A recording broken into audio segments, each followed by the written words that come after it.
All right, so on the last episode of Locked On Avalanche, I went over the good and bad contracts for the Avs. And then the very next day, The Athletic releases a contract efficiency chart. So, how does what I think match up with what they think? Let's talk about that on a new episode of Locked On Avalanche coming at you.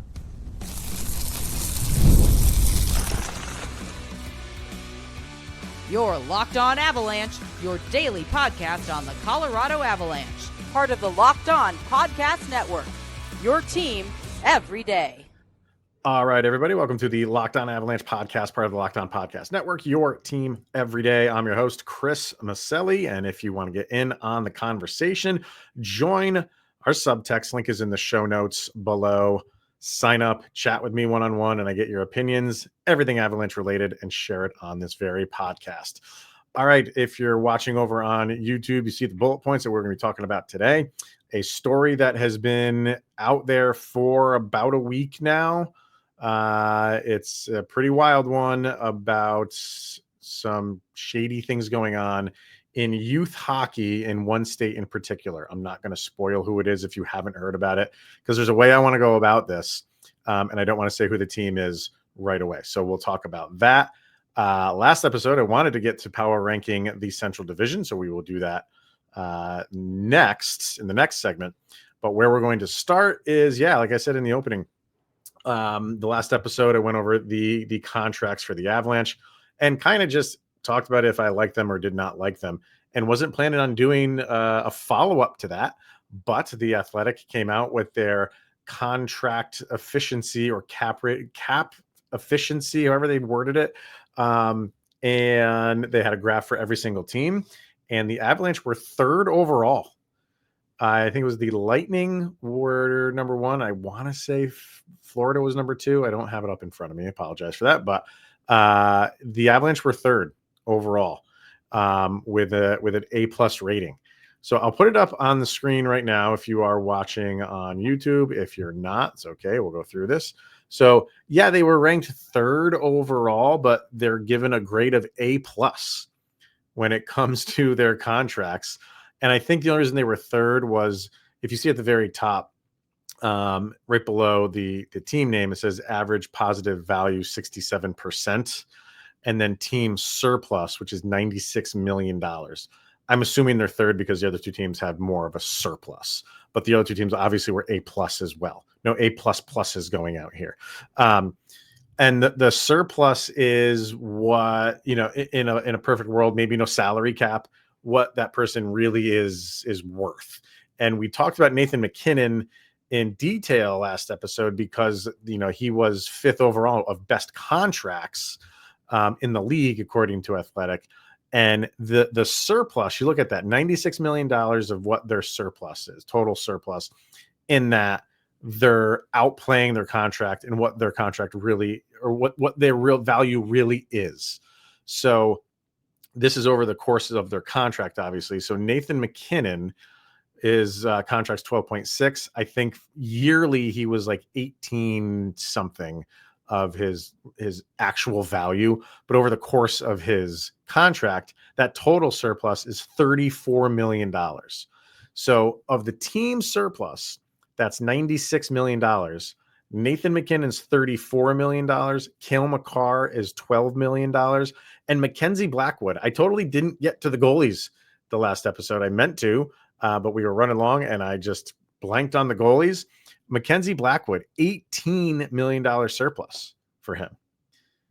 So those three guys pretty much soak up all of that $96 million. So you go through this, and if you didn't listen to the last episode, go back and do that. But for kind of like just a quick summary here, they pretty much are on the same page of what I was, pretty much. I do disagree with some of these, and I wanted to go through them. Nathan MacKinnon, he's an A+ all day. Arturi Lehkonen, loved that contract. He's second on this list for them. He's an A-, and his surplus value is $7.3 million. Outside of those three, Taves is outside of the three of MacKinnon, Makar, and Blackwood. Taves is next at 8.3. After him is Lehkonen at 7.3 of surplus. But and outside of those three, Lehkonen's the only other A. He's an A minus, but he's the only other A outside of those three of Blackwood, Makar, and MacKinnon. So yes, absolutely love the Lehkonen contract. So does the Athletic. The Martinatius one, he's a contract grade of a B. We talked about that one too, even though it's not one that the Avalanche signed. They own it, and it's for one more year at $6.5 million. It's a very, very good contract, and it's a B grade. I would put that higher than a B grade. If I'm grading these, I would go B plus. I might even go A minus on that one. And maybe it's because how he's kind of a late bloomer, at least when it comes to really point production. But I can't put that at a flat B. B plus minimum, hovering on A minus for me. Valnichuskin, he is next at 3.7, and that is one that I'm just going to constantly go back to and just feel like it would be so much higher if that dude could just stay healthy. But it's still a decent contract for what he does give you, and they have that at a B. Parker Kelly, they're going to, so this is just for this year.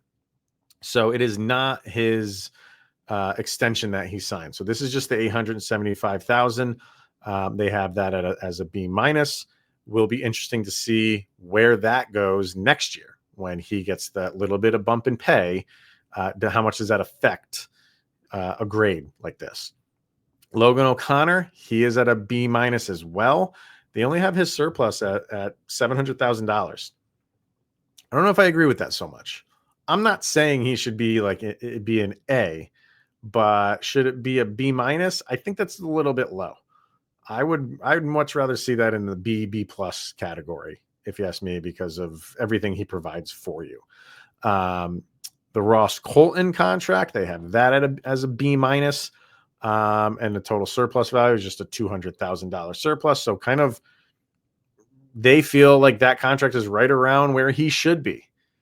And I talked about it in the last episode. I don't know if there's a lot of people who share that sentiment. Sometimes you do, sometimes you don't. And maybe that is the definition of, that's kind of like where it should be, because it's sometimes good, sometimes bad. Jack Drury, this is one I disagree with. They have him at a C plus and a negative surplus value of $100,000. So again, maybe like right where he should be. But I think he outplays his contracts. And maybe, a year with the Avalanche might turn that around. But again, next year, he's going to have a new contract. So where will he be? Don't know. Brock Nelson's at the bottom of this list for forwards. And that is, they give him a flat C and a surplus value of negative $4.4 million. That one is very surprising to me. I talked about it in the last episode. Was it a little bit of an overpay? Sure, but a little bit of an overpay. Not $4.4 million or negative 4.4. They're not saying he should make $4 million less. That's not what they're saying.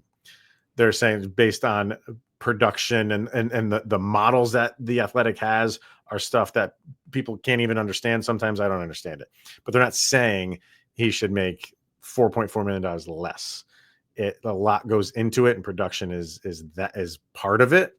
But I don't know where they came up with that. That to me was wow. Big wow. So we'll see where that one goes. They do not have a Gabe Landeskog rating on here, and they said it in the article just because he's been out. But they did just give a little blurb about it and say if he picks up where he left off, not only in the playoffs last year, which were pretty good, all things considered, but where he was 4 years ago, which is a big if. They said, he would have a very good grade. They didn't say what the grade would be, but that it would be a good grade. So that's why he is not on here. Defenseman Cale Makar, he's an A. When I put this up on social media, a lot of people were like, why is that not an A plus? I don't know either. I would agree with you that it should definitely be an A plus, but it's not. Brent Burns, they have in here as a B plus. And if you listen to the last episode, I don't know why. Like that, I like the player. I dislike the contract because of everything that of the bonuses, which basically is $3 million in bonuses that they're going to have to absorb probably next year. If it is this year, if they're able to figure that out where they somehow, some way put that into this year's cap and it doesn't roll over into next year, then fine. Maybe it is a B plus. But the fact that it's probably going to roll over into next year, I don't know how that's all a B plus. And again, I think that goes to show you how this is more geared towards production and analytics rather than the actual numbers, because they only have the $1 million there, where his surplus is 3.2, which is what he could be making in total around the $4 million mark. Bizarre one. Devon Taves, he's a B plus. I would put him in the A category too. I think that's a tough grade for him, but his surplus value, like I said, is high outside of those three guys. Sam Malinsky is in there. He is a solid B with a surplus of almost $2 million, $1.9 million. So, and if you listen to last episode again, I very much like his 1-year deal, and I think he's going to outplay that. And I think it's going to be an interesting offseason next year for what the Avs do with Sam Malinsky. Sam Girard, two guys on the defensive end that are in the negative surplus. That's Sam Girard and Josh Manson. Sam Girard is a surplus of negative 500,000. So that's a C plus grade that they gave for him.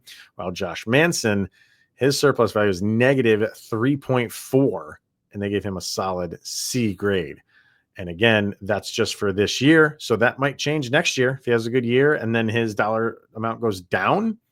Maybe that grade goes up a half a grade or something like that. But for right now, and Josh Manson is not really like an analytics darling anyway. So when you have stuff like this, it's not going to look good for him.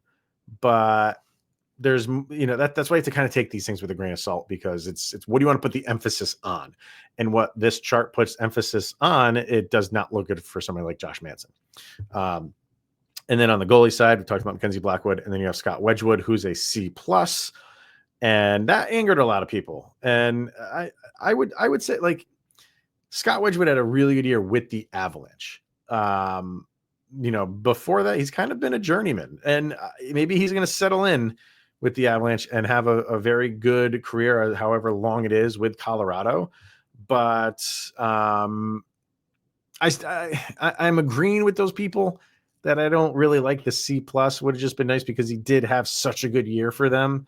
But I think they're taking into account more than just his brief history with the Avalanche, because you have a lot more, analysts to go on with Scott Wedgwood, because what's he, like 33, 34, something like that. I think, right? Saying he's too old. I don't know. I don't have it in front of me, but for a backup though, I'll take a C plus. Not the end of the world. Not the end of the world. So that's it for the most. I thought that was interesting that it came out right after I did the episode on contracts, and I kind of agree with most of it. And the ones that I don't agree with are not so egregious where I'm like, oh, this is horrible. So, and that was kind of how we talked about it on the last episode of, there's no contracts on the team where you're just like, oh, it's like looking into the sun. It's so bad, that contract. No, none of it's like that. So I thought it was interesting. Worst contracts in the league, according to that article, Seattle Kraken. So take that for what it's worth. All right, let's get a break in here. We come back. Let's do a nice power ranking. Why not? Mid off season power ranking of the Central Division. We'll do that next. Let's hear from Game Time. And have you decided at the last minute to head to a ball game with friends or family, and maybe it's game day and you suddenly realize that you want to be in the stands? That's exactly where Game Time comes in. It's the easiest way to grab last-minute tickets without the stress. And with the money you save on tickets, you can splurge on food, drinks, merch, or even invite a bigger group to come with you. And Game Time makes it all possible. Game Time makes buying tickets fast and simple. Prices on the app actually drop the closer you get to first pitch. And they've got incredible last-minute deals, clear seat views, and lowest price guarantee that takes the worry out of buying. So take the guesswork out of buying as well with Game Time. Download the Game Time app, create an account, and use the code LOCKEDONNHL for $20 off of your first purchase. Terms apply. Again, create an account and redeem the code LOCKEDONNHL, LOCKEDON NHL for $20 off. Download the Game Time app today. Last minute tickets, lowest prices guaranteed. All right, let's jump into power ranking the Central Division. And this is not going to be this like deep dive because there's no number. Like we'll do this maybe throughout the year where we've done it, but I don't really like doing it a ton in the middle of a season because like your rankings are what the standings are. Like I don't need to go through it. There might be one team that you flip flop or something like that. So it's more fun to do it like now in the off season when no games have been played. Rosters really aren't 100% finalized. You still might have some moves coming in. So right now, this is just like gut feeling power rankings, knowing full well things can change. So yeah, I'm not going to go into deep stats or anything. It's just kind of going off of last year and where I just kind of think things stand this year. And I don't think it's any secret right now at number 8 is going to be the Chicago Blackhawks. Probably going to be the bottom team in this division for you got to think the next couple years. I mean, it's a strong division overall. But you got to think that Chicago is still a few years away. Bedard is, I think, he's still going to be a star in this league, but I think it's taking a little bit longer than people expected to. And maybe that's unfair. You have this young kid who is supposed to be the savior of a terrible franchise that usually doesn't go as quickly as anybody wants it to. So, and having said that, like, I don't hate some of the moves Blackhawks made. They have a really good farm system. Just the problem with that is like when you're dependent on that, it takes time. It takes time. And then in the NHL, it feels like sometimes it takes longer for teams to get out of the dungeon. Once they do, they seem to stay out for a while. But when Buffalo Sabres, anyone? But being down there, it just seems that it goes on and on and on, and it's a struggle to get out. And I think that's where the Blackhawks are right now. 7th, we're going Nashville. And it's just amazing to me how a year ago, you looked at, all the talking heads and podcast hosts who had Nashville in the Stanley Cup after the moves that they made and the dive that they took. I don't think anybody, nobody predicted that. They were predicting the opposite. But isn't it crazy how they just fell off the face of the earth, and now that's where everybody is keeping them. There's no, maybe they can just turn it around after they get a year under their belt together. It just still feels like it didn't work, and it's not gonna work. It doesn't feel like it didn't work and they can turn it around. It feels the opposite. It's just crazy how much that's changed in one season. And you can go back to Avalanche days of, their dumpster fire season. The next year they made the playoffs. So anything is possible in the sport, which is why I love it. But you just get the vibe that it's going to be a tough road for Nashville. At number 6, I put St. Louis. From 6 on up, there can be a lot of interaction here and changing teams. Like, it's weird to say, like, put St. Louis at number 6. But that, I don't think they're going to be that far off from pushing for a playoff spot. They obviously made the playoffs last year. So, but they had that head coach bump that so many teams get, and they bring in a new coach middle of the season. Has that worn off at all? I don't know. They're a good team. They're a good team. And I thought some people might see them next to the number 6 and be like, oh, you're crazy. I don't mean to put them there to say, like, they don't have a shot. They do. They clearly do. But this is just a good division. So it's maybe a good 6 is what I would say. At 5, I'm putting Minnesota at 5. And that's another team that made the playoffs in the Central last year that I have a little bit lower. And this, and that is, they could be getting one of the best players in the league, or they will be getting one of the best players in the league back for hopefully the duration of the season for them, which will make them better. But the teams I have above them, I just feel are more primed to have a more successful season. But again, Minnesota, made the playoffs. You got Kaprizov coming back. Could they be a playoff team? 100%. 100%. It's just, I like that team at 4. I like the Utah Mammoth. And if you listen to the crossover I did with them, I feel like this is their year to kind of make a move. Second year in Utah, you finally have your team name. Not that does anything for wins and losses, but it just means that you're settled in. You know what you are now. You made some good off-season moves. They did, especially the JJ Peterka one. So it will be interesting to see with the head coach. We talked about that on the crossover episode. I like him, but if they get off to a slow start, could he be on the hot seat?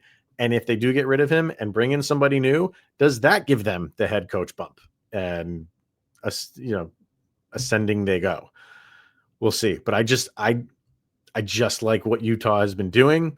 And I think they're going to be in the mix late for a playoff spot. At 3 is where I have our Colorado Avalanche. And this is why I like doing this now, because I think all of us think that the Avalanche are not done doing what they need to do to model this roster. So I'll do this again right before the season starts when we have rosters solidified. And hey, if there's a move or two up their sleeve and can make this team better, maybe we bump them up one spot. But I don't know if we can put them up at the number 1 spot, which we'll get to that obviously in a second. But the Avalanche is still a very good team. Could they go for number 2, even number 1? Sure. I kind of get a vibe that they are, like last year when the last couple of games, they just took everybody out. It's like, hey, we're in the playoffs. I don't want to say they don't care too much about seeding. I'm sure that they do, but I feel like once they make the playoffs, once they have their ticket punched, that's really what they want. They've won divisions before. They've won President's trophies. So I put them at 3 now because I kind of feel like at 2, you're going to have Winnipeg. I think they're going to drop down 1, and we'll just go ahead and put Dallas at number 1 right now. And I'm sure there's a lot of people who hate that, but we got to be real, people. Dallas is a really good team, and they got that one guy, which makes them good too. So, but again, they might still have some moves to make. Which does that hurt them? If you know what I'm talking about, Jason Robertson. So that's why we do this now. Just fun to do it, get it out of the way, and then we'll do it again right before the season starts. Maybe when I have a co-host here, and we'll get some thoughts on. Okay, these are the teams. These are the teams. These are the rosters. Did Colorado shore up some depth? Did Dallas have to get rid of anybody to get cap compliant? If that's a problem for them still, I don't know. There's still moves to be made. There's still a ways to go in the off season. But right now, this is where I'm at. I'm sure there's some people that will still drop Utah down a little bit, move St. Louis and Minnesota up. I have no problem with that. So I said from 6 through 1, we can have conversations about any of that. And some people might even want to throw Nashville in there, say they'll be better. I would hope so. I would hope they'll be better, but they got a lot of proving to do for at least for me, to show that you need to do something that's so you're more deserving than to be in the 7th spot for me. So what do you think? Want to hear about it? Comment on it. Throw your 1 through 8 up, or if you just want to do 1 through 6. If you agree with me on 7 and 8, fine. I'll save you some keystrokes and just do 1 through 6. So, all right, last thing we're going to get to, crazy story coming out of a certain state and a certain team about youth hockey. And we'll do that next. All right. So, like I said, this has been out for going on a week, not quite a week. I think at the beginning of this week it came out. So you very well might know this story. And I was holding off on talking about it because I really just wanted to kind of like really wanted to sit with it and see how what was really bothering me about it and the things that I didn't like about it before I kind of talked about it on here. So I will mention the team, but I'm not going to mention them right now because I want to go through all of the facts in the article from USA Today. And I don't want to throw the team out there in the beginning and then think that I'm playing off of the team. And do you understand what I'm trying to say here? I don't want it to kind of like to be like, oh, you're just commenting on it because it's that team.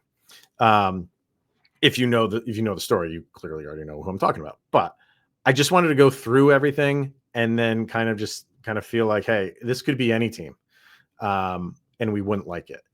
So what happened here is in this particular state years ago, this professional hockey team decided that it wanted to take part more in youth sports, which a lot of professional teams do. A lot of teams in the NHL do this. And this team decided to start buying up all of the local youth rinks in the area. They started building brand new ones, like state-of-the-art brand new ones. And who wouldn't want to be a part of that if you're a kid? The state NHL team, you're being represented by, like, you are representing them. And if you're a kid, that's golden. You feel great about that. You're associated with a professional hockey team at a young age. This team has gone to like the level of monopolizing all of the youth hockey rinks within a 150-mile radius of their main city. So they have control over everything, which, okay. Is that the worst thing in the world? No, but when you make life difficult for the rinks that are not associated with you, that's where it gets a little iffy, because the phrase is like, we own the ice, and they do. They, like I said, they own it. They control almost all ice rinks for youth hockey within a 150-mile radius. If you don't play on their ice, or for them, and you play for other teams and other leagues, when it's tournament time, they'll shut you out of the tournament because you're not affiliated with them. They're not welcoming the teams that are not affiliated with them. So this all started, it started, who knows when it officially started, but the article from USA Today talks about, there was a president of a youth league associated with this team. They were getting rid of 2 coaches. They were going to get rid of 2 coaches because they did some survey and they didn't score well, or whatever the case may be, and they were going to remove these 2 coaches. Well, this team, because everyone's affiliated with this professional sports team, they technically work for them, for this NHL team. So this team stepped in and said, we're not going to let you do that, and kind of strong-armed them to say, like, the quote was, don't forget where you get your ice from. So basically blackmailing them to say, like, hey, if you fire these coaches, we will take your ice time away. And when you control that, you can do things like that. Not only do they control the ice, back in March, USA Today did a story on this same team, on the same youth sports, and it was about hotels and about how when teams from other arenas do come in, they force them to stay in their hotels for a minimum amount of days, which is usually like 3 days, even if they don't need to stay there for those 3 days. If you're losing day 1, you go home. You don't need to stay there for the other 2 days, but you still have to pay for 3 days, premium price, and this team gets kickbacks. That was a whole nother story. that they did. So this is the second story they've done within a matter of 4 months on the same team. And if it was just about like pricing, because pricing on everything has gone through the roof, like that we can have an argument about prices. We do that every day anyway.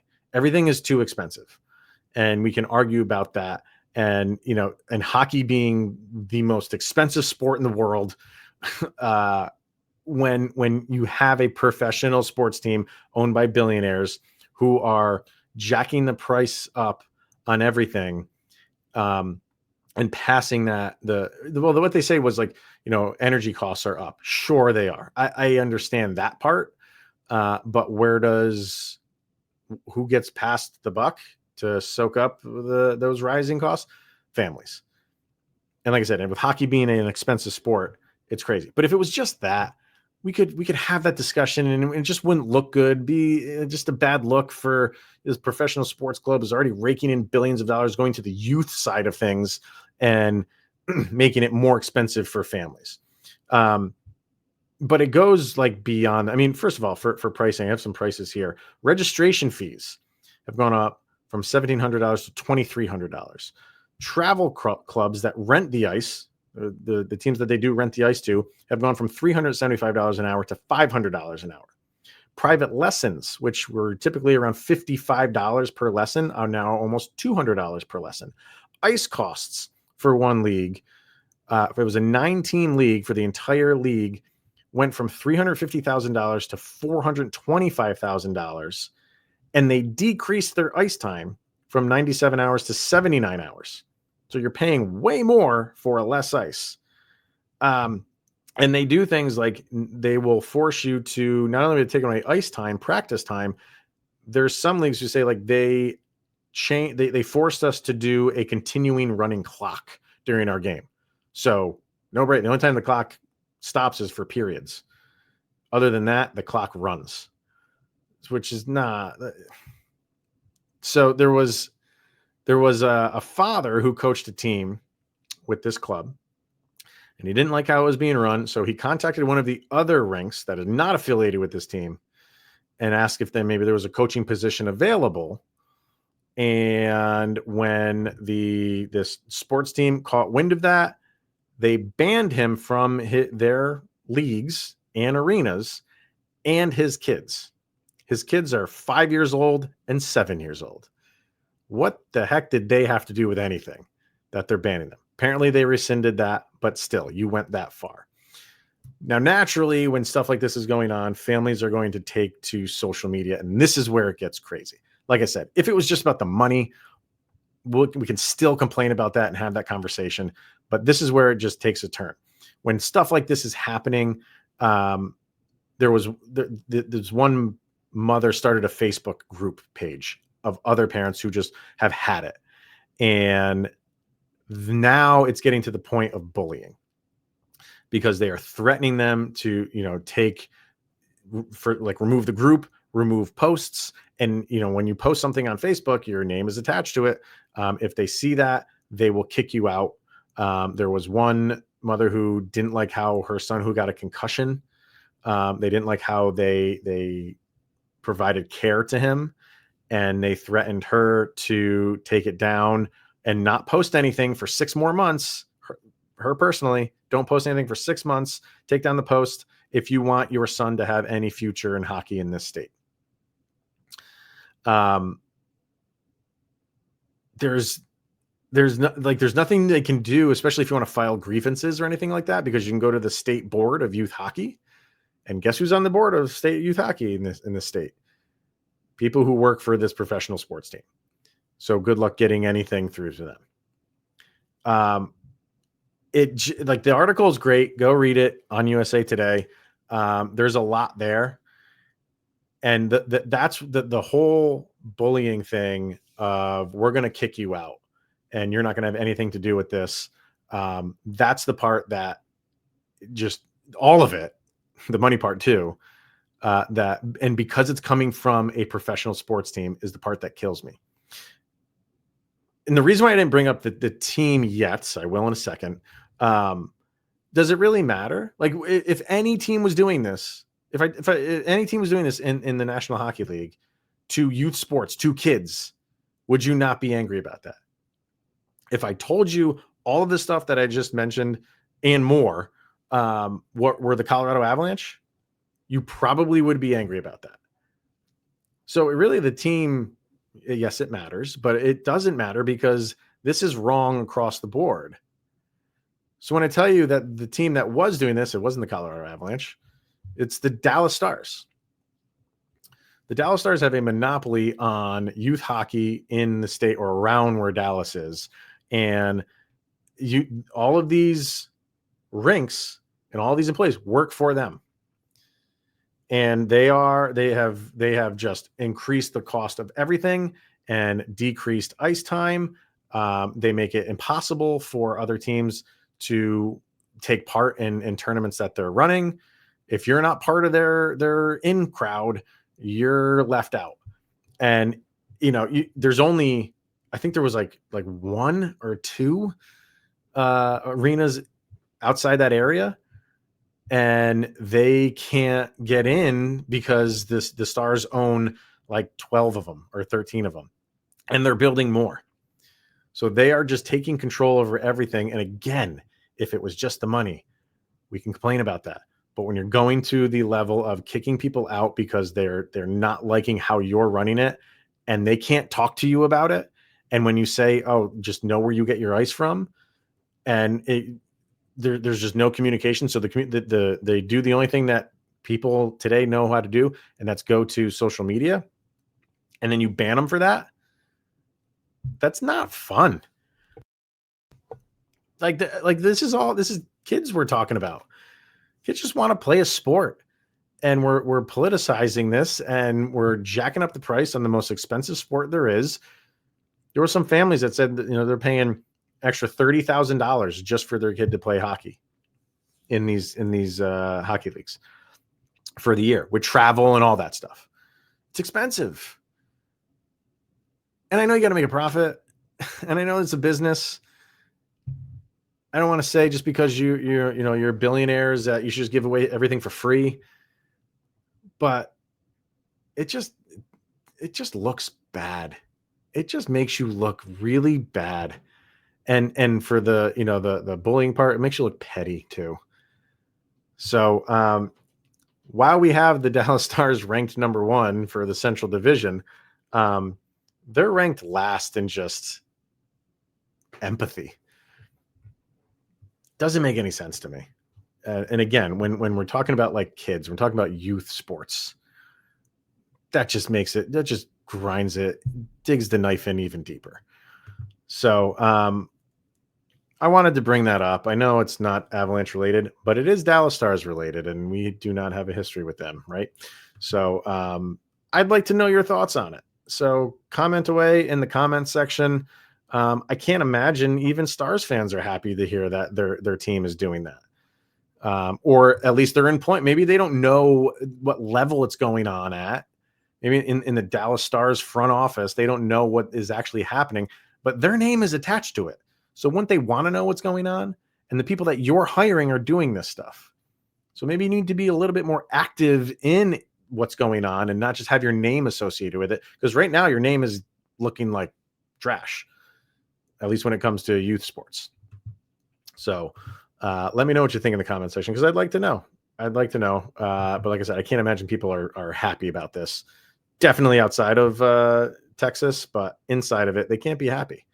So fire away in the comment section, and that is going to wrap it up for this week. So we'll be back next week. Maybe we'll get this Nordiques uniform thing announced, or maybe a trade will happen, or maybe something will happen, because man, this is a drag so far in October. But if anything happens, we'll be talking about that on Monday. So be sure to tune in to that one. Enjoy the weekend, everybody. We'll see you on Monday. And you made it through another 24 hours. Sidney Crosby's that much closer to being with the Colorado Avalanche.